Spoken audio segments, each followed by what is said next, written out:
So we had the house. And to me, it was perfect.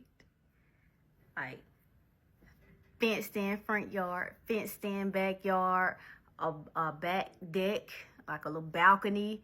Like on the you walk in the main floor, you have the living room, little dining room area, the kitchen. Go around the corner, you have a full-size bath and the master bedroom. You go down the stairs, you have the finished basement, which could be a full living room. You have your laundry room, a full bedroom, full closet, full bathroom. You go back upstairs to the main level, turn the corner. There's a bedroom right out from the living room. Then you go up the stairs. To your right, you got the half bath. Then you have a bedroom and another bedroom. So the kids' rooms were upstairs because you got the two rooms and then the half bath.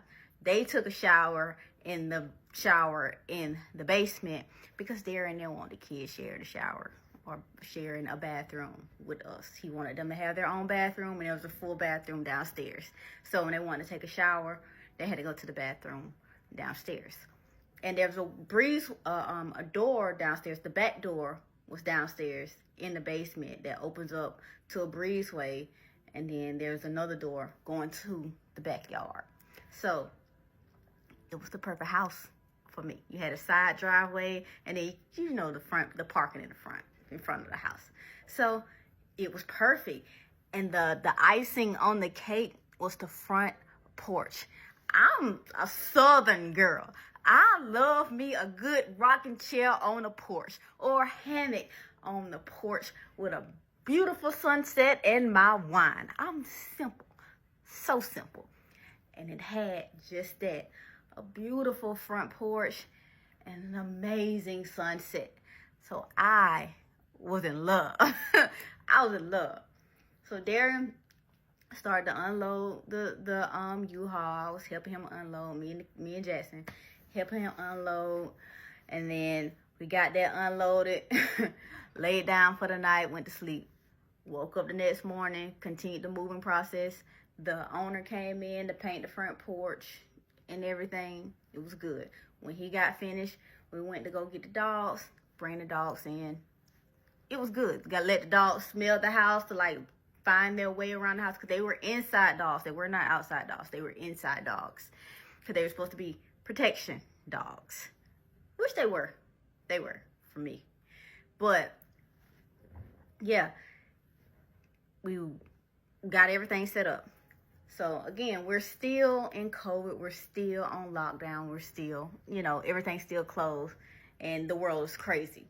So we're still going to Darian's job to do our family bonding gym sessions.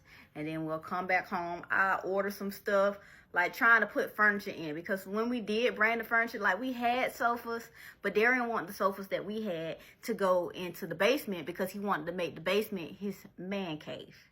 So the basement, we had a sofa in the basement, one of our old sofas in the basement, but we needed a sofa for the living room. So I'm furniture shopping, and I love furniture shopping. Had to buy a new dining room table, a new living room sofa, and I had to get a new bed and dresser. So I was buying a lot of stuff, and Darren was just going with it, because at this point, it was only his income we was working with. And because I was in charge of the finances, I could buy what I want.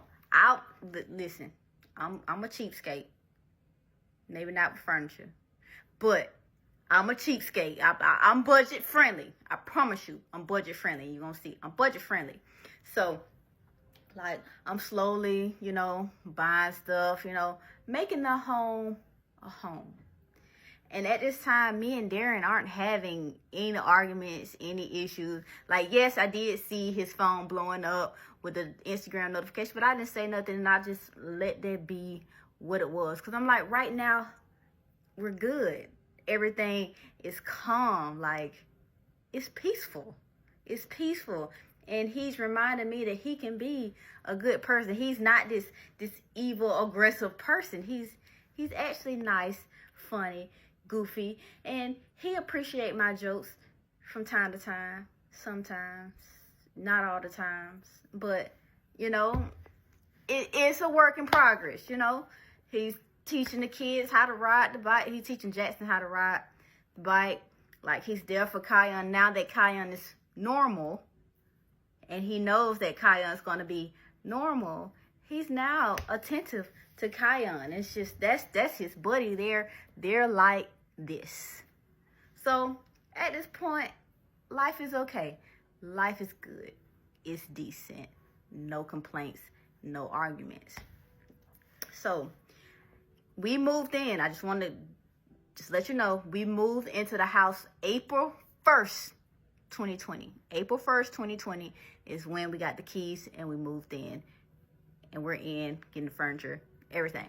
So once I got the dining room table and the living room set, and we got the TV mounted on the wall, and the person that helped us get all the stuff in, it was Dee's younger brother.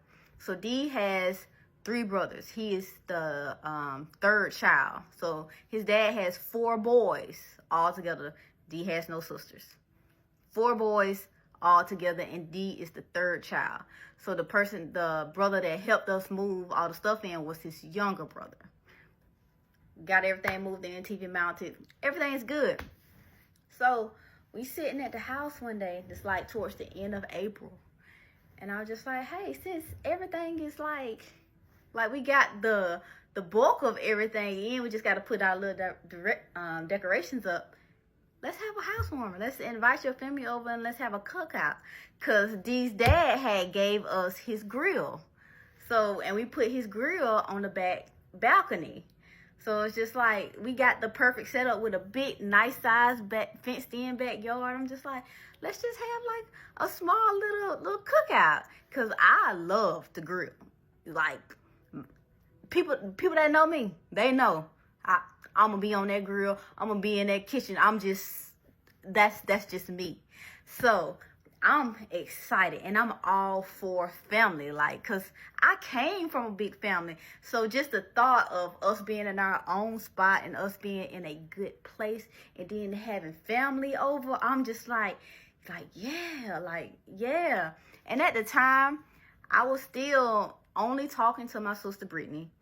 I wasn't talking to my mom. I wasn't talking to Raven. And I was still talking to Carter when I was able to talk to Carter because his dad was being funny. Because at the time, I had to call Carter's dad's phone in order to talk to Carter. And that was already hard. So I was talking to Carter when his dad allowed me to talk to Carter. So it's just like, to me, all right, everything's doing good. D is good. Like, no anger issues. Like, everything is calm. So I suggested the housewarming party, and he was just like, yeah, we can do that. We can invite my mom, my older brother, his girlfriend, their kids, and then we can invite dad. I was just like, yeah, what about Lovey? He was like, why the fuck would I bring that bitch over here? I was like, well, I'm just asking because if you invite your dad may be like, can Lovey come? So what are we going to tell your dad? He was like, we're going to tell my dad that bitch can't come. And I was just like, okay, so, all right. So in my head, I'm just like, maybe a housewarming party isn't the best thing to have. I should need to change the subject and just move away from this because we doing good. And D was just like, why the fuck you keep bringing up that bitch? I was like, I wasn't breaking up. I was just saying, like, if you invite your dad, I'm sure your dad is going to say, can Lovey come too? So I was just trying to get the game plan together before we started sending out invites so we know, how to navigate it.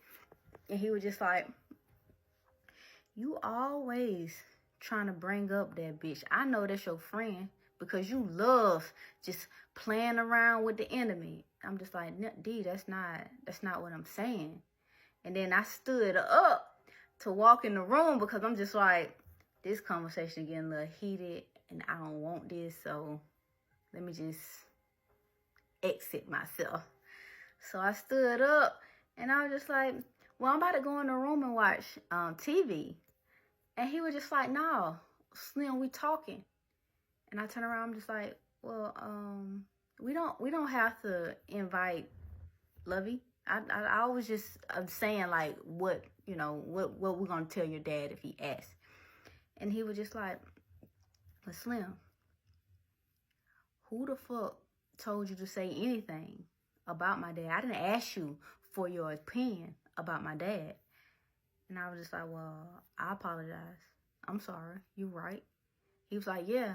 And I told you, don't nobody care about your opinion. I don't give a fuck about what the fuck you gotta say. You feel like you need to say something? Don't. And I just looked at him and I'm just like, in my head, I'm just like, choose your battles. Choose your battles. Don't do it. Let it roll off your chest. Just let it roll. Let it roll off your back. Let it roll off your back. And I look at him like, okay, dude. All right. You got it. And I started to walk off. He stood up. What the fuck you mean I got it?